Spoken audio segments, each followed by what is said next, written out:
Ahí estamos. Buenos días. Bienvenida, doctora de Ferrari, nuevamente. Buen día. Bueno, vamos a continuar con la etapa técnica. En este caso, usted está inscrita en el concurso número 265.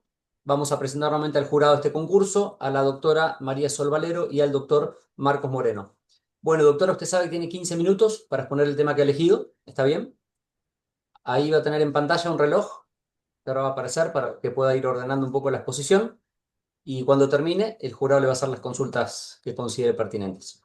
Ahí está el reloj. ¿Está bien? Bueno, adelante y suerte, doctora. Bueno, em, voy a arrancar mi exposición con una afirmación judicial que dice, ustedes lograron un acuerdo que el sistema penal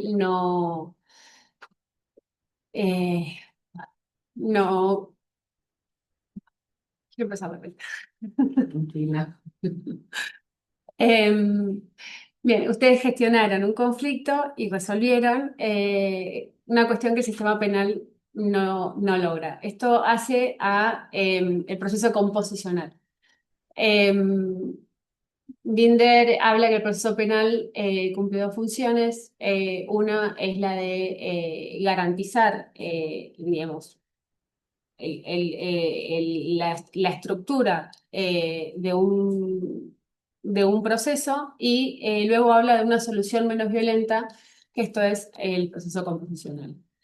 Eh, Esta afirmación con la que yo arranqué la exposición fue dicha en marco de un legajo penal de acá de la primera circunscripción, en donde un juez homologa un acuerdo reparatorio entre víctima e imputado eh,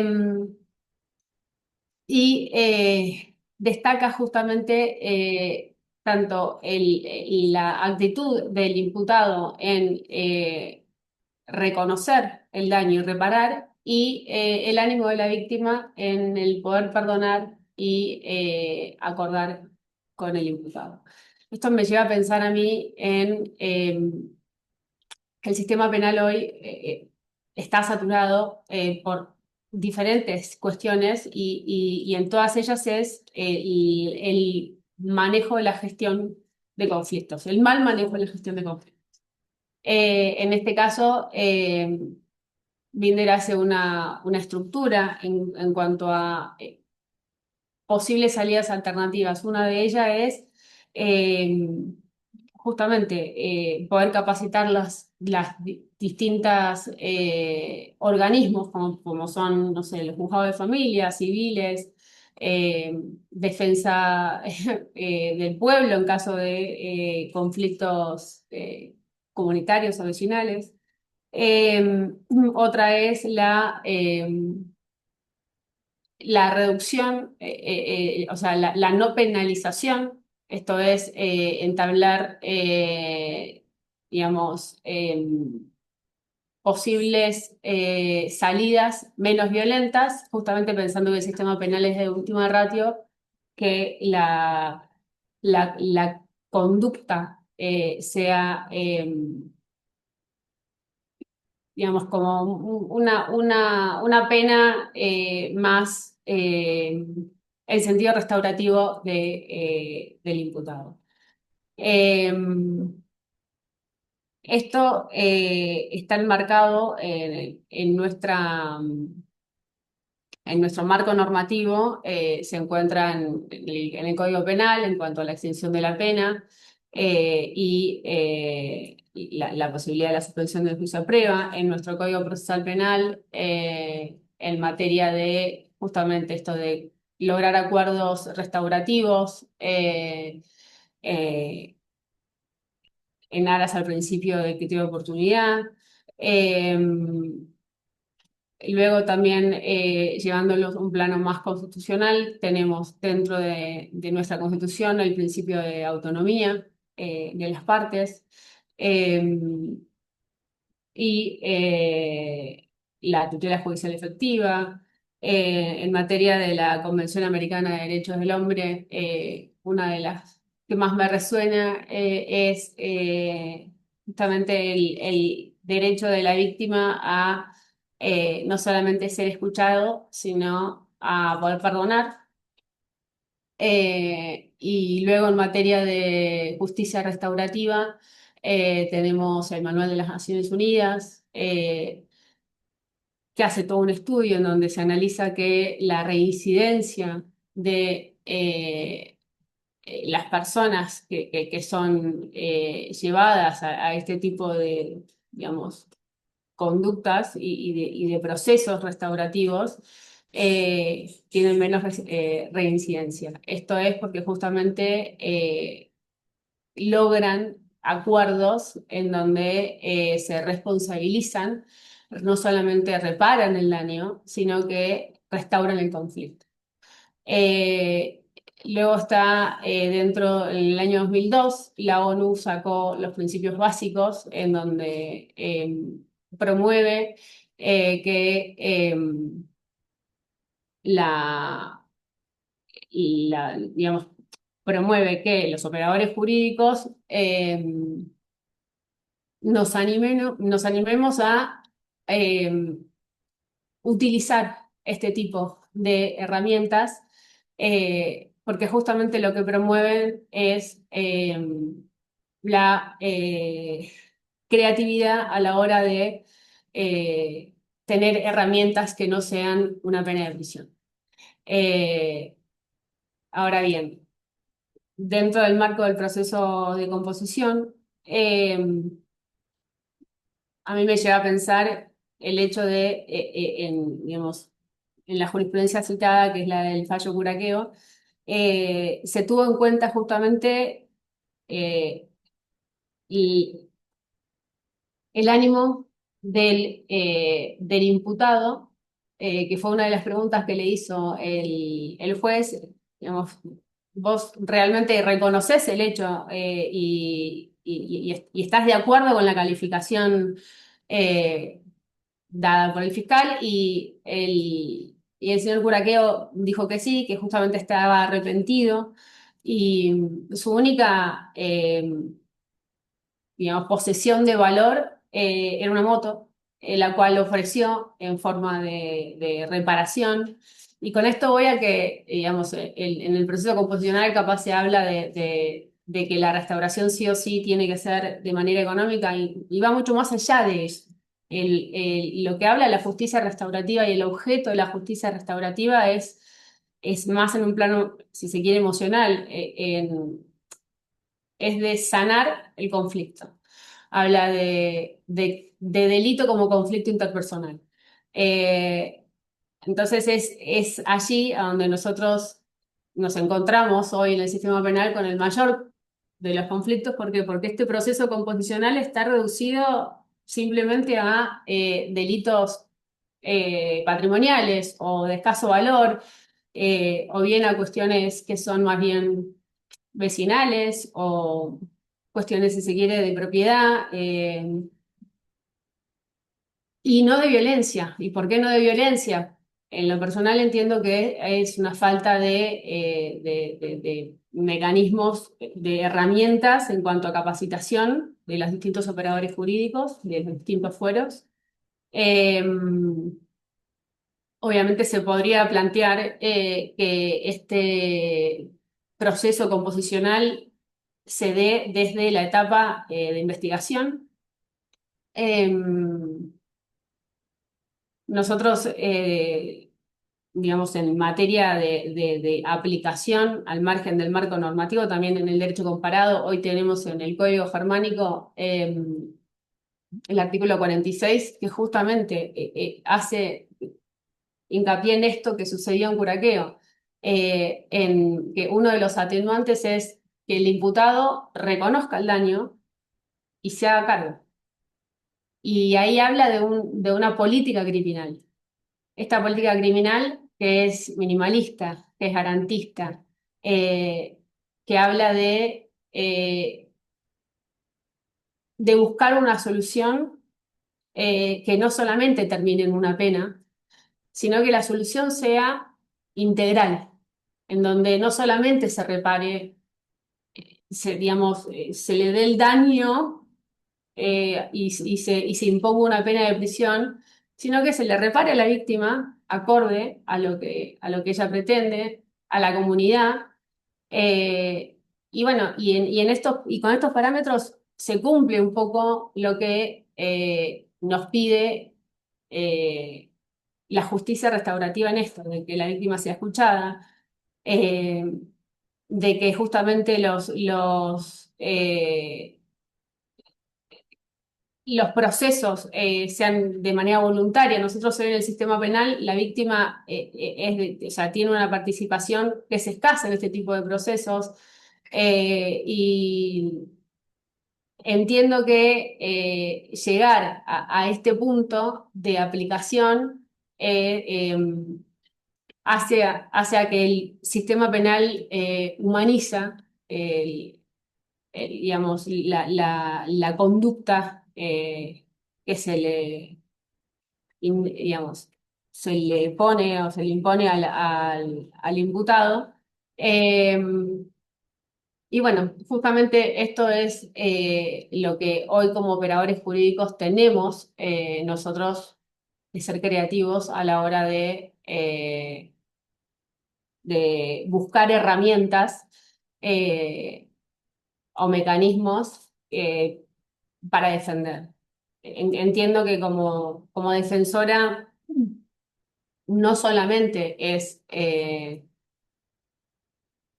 imponer, o sea, plantear recursos o bien cumplir con las distintas tareas de un defensor, sino justamente ser creativos a la hora de buscar mecanismos alternativos en este tipo de herramientas que hoy tenemos, porque el marco normativo así lo impone. Eh,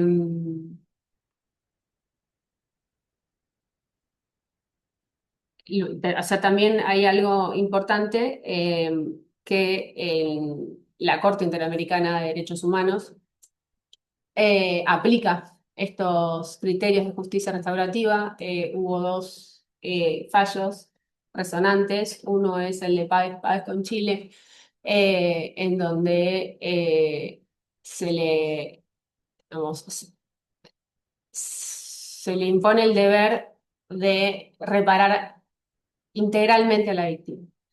Y con reparar integralmente, reitero que no es únicamente la cuestión económica, sino más bien ver las alternativas que el imputado tiene, que tal vez es justamente escuchando, una escucha activa entre uno y otro y ver qué es lo que se necesita y de qué manera puede. Eh, y eh, bueno, y cierro con esto, con la intención y el deseo que esto pueda ser mediante protocolos, mediante mecanismos interdisciplinarios que se pueda llevar a cabo y adelante para justamente relajar un poco el sistema penal que hoy es como está cubierto de un montón de cuestiones que vienen de otros fueros y bueno, la idea es poder con estos mecanismos alternativos paliar esa crisis de ese sistema penal que tenemos. Vale.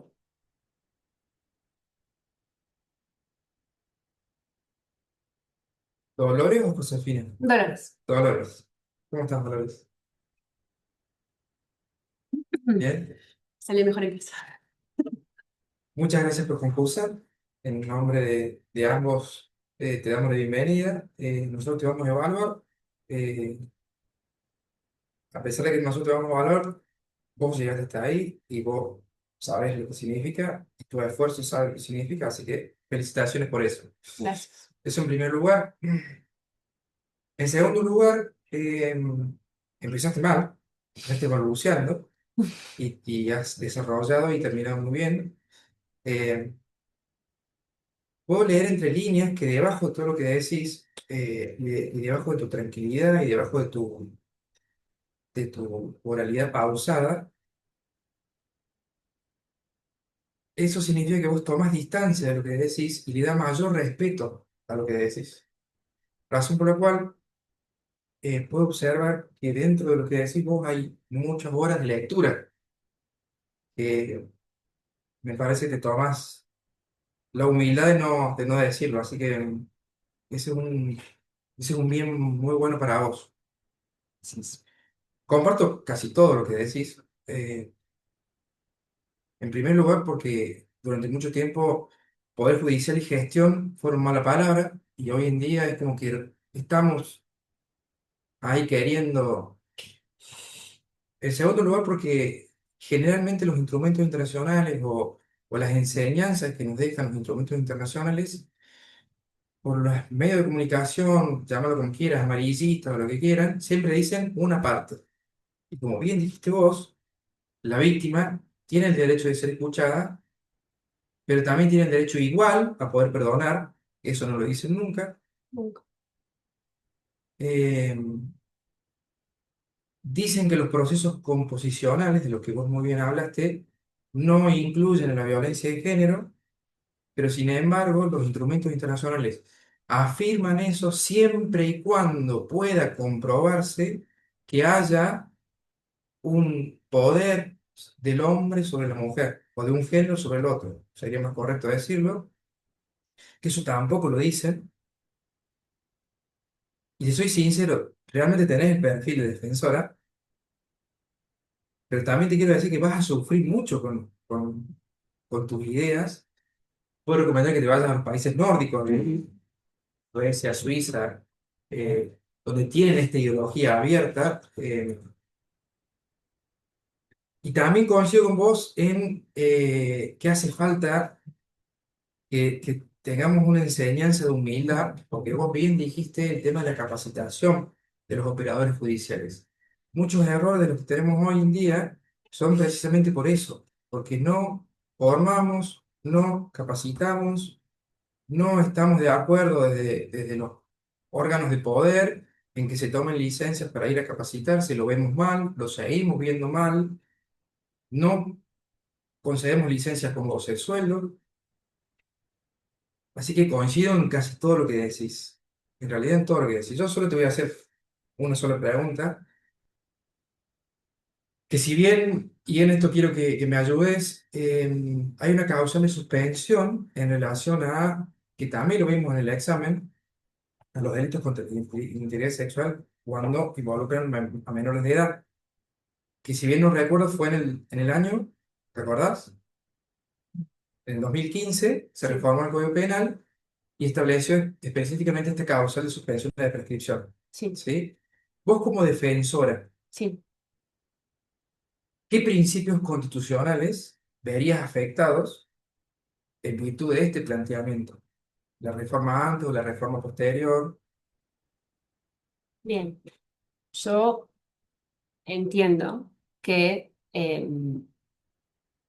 lo que se estaría vulnerando es el principio de justicia razonable en cuanto a que no por cualquier delito pasemos por alto eh, el tiempo que el imputado tiene para garantizar justamente el derecho de defensa. Eh,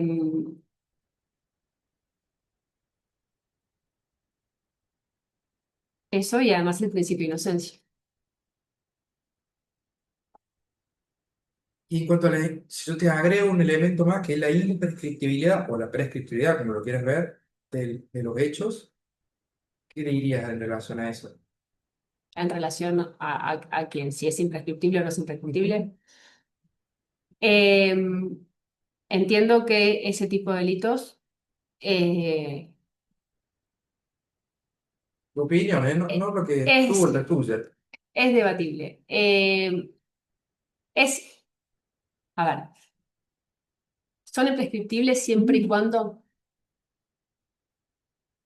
se la prueba conducente a atribuirle la conducta punible a determinada persona se resguarda.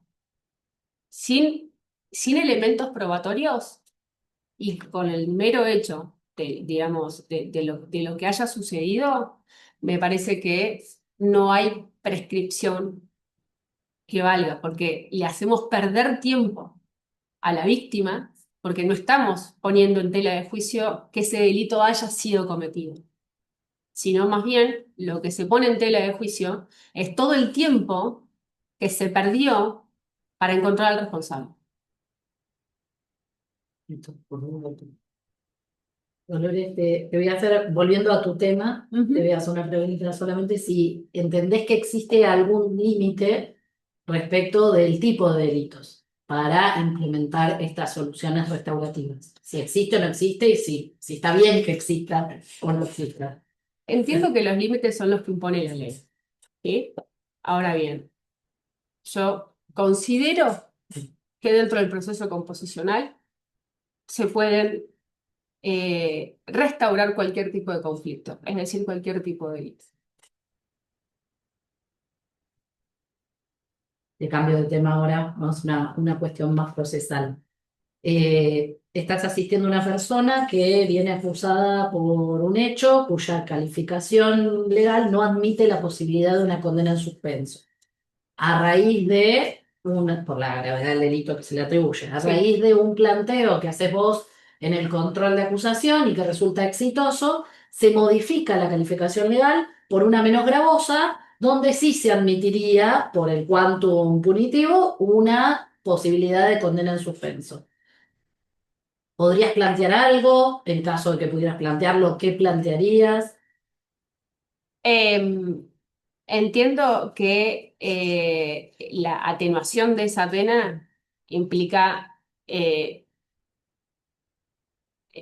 un derecho a mi asistido en relación a el poder pedir la suspensión de juicio a prueba, porque la calificación legal fue modificada y fue a raíz de esa actuación exitosa mía. En el caso concreto pediría, llegado el caso que se me, digamos, pediría como en suspenso la suspensión de juicio a prueba, o sea, lo dejaría planteado. Bien. Y si este cambio de calificación se produjera más adelante, se produjera en el juicio de responsabilidad, porque hacen lugar a tu planteo y lo declaran responsable por un hecho que ahora sí, con una calificación que tiene la misma circunstancia, o sea, ahora sí admite una condena en suspenso. Bien. Ya estás en el juicio de responsabilidad, ya terminó el juicio de responsabilidad. ¿Podrías igualmente plantear algo al momento del juicio de pena? Y podría impugnar el, el hecho, digamos, la sentencia, Me refiero, perdón, no se hizo el juicio de pena todavía. Lo ah, declararon responsable por un hecho cuya calificación ahora sí admite una pena en suspenso. Tenés que hacer el juicio de pena. ¿Plantearías algo? plantearía que se le aplique la suspensión del juicio a prueba. ¿Conoces algún precedente local en este sentido? Sí. El de Da Silva en los Andes. Da Silva, explícanos un poquito más. Fede Da Yo Silva. lo conozco, el compañero no. Fede Da Silva estaba acusado por homicidio agravado por una conducción imprudente. Se le impuso una pena de prisión y en el marco, tengo los hechos, estoy muy nerviosa. Pero en el marco de las distintas audiencias, la defensa lo que plantea es justamente la atenuación de esa pena. En ese momento se le rechaza ¿cómo se llama? Al imputado la posibilidad y se avanza en el juicio de la formulación. Una vez que se le imputa la responsabilidad, eh, ahí es donde la calificación legal se le reduce y se le aplica la suspensión, sí, del juicio a prueba, con la posibilidad de aplicarle medidas que sean menos restrictivas, como es el hecho, el conductor de ese camión era brasilero y pudo, o sea, tuvieron que poner una residencia en el país que quedaba más o menos cerca de su domicilio, y bueno, tuvo una reducción en la pena y una inhabilitación, que eso sí fue de la máxima que se le dio. Una última pregunta. ¿Qué pasa si durante mi investigación autónoma como defensor, preparando mi defensa, la Fiscalía quiere controlar alguna de esas medidas que yo estoy realizando durante la etapa preparatoria? ¿Corresponde, no corresponde? ¿Qué podría plantear? Em, eh, yo creo que no corresponde. Yo creo que sí, hay que claramente compartirlas y como el deber que tienen ellos de mostrarnos ante qué debemos defendernos, nosotros debemos mostrar cuáles son las pruebas que tenemos. Eh,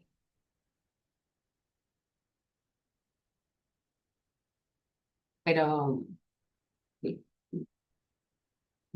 Yo no tengo preguntas. Gracias. Gracias. Muchas